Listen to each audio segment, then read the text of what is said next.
The director I chose to speak about was Edwin Porter, born on April 21st, 1870. He was an early filmmaker and most famous as a director with Thomas Edison's company. Porter started his career on motion pictures in 1896, which was the first year movies were commercially projected on large screens in the United States. Porter joined Edison Manufacturing Company in 1899 at Edison's New York studios as a director, and became the most influential filmmaker in the United States for the next decade. One of the most important films he's ever directed was The Great Robbery, made in 1903. It was based on American Western stories from dime novels. The characters in the movie don't talk, they just try to show you what the movie is about through acting. The movie The Great Train Robbery was shot in 10 different indoor and outdoor locations. The actors in the movie were dressed up like cowboys and Western people. Porter had shot most of the shots in the area that had a Western setting to it, like along railroad tracks and with trains on them. You can't really tell if they used makeup or not, but at the most they did have people put fake mustaches on.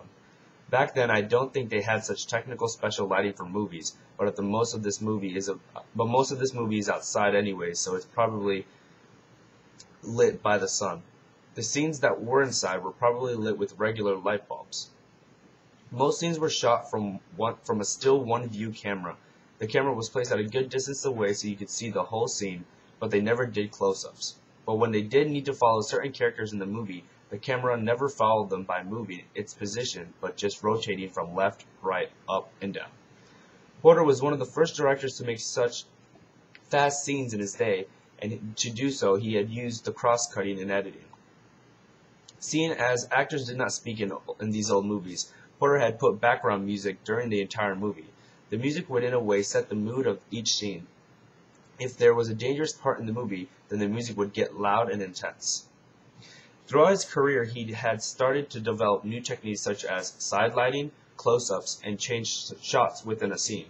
Between 1903 and 1905 alone, he successfully demonstrated most of the techniques that were to become the basic modes of visual communication through film. For instance, he helped to develop the modern concept of continuity editing. On April 30th, 1941, at the age of 71, he died at the Hotel Taft in New York City, and was buried in Kensico Cemetery, Valhalla, New York, leaving behind his wife, Caroline Ridinger, who he married on June 5, 1893. They had no children.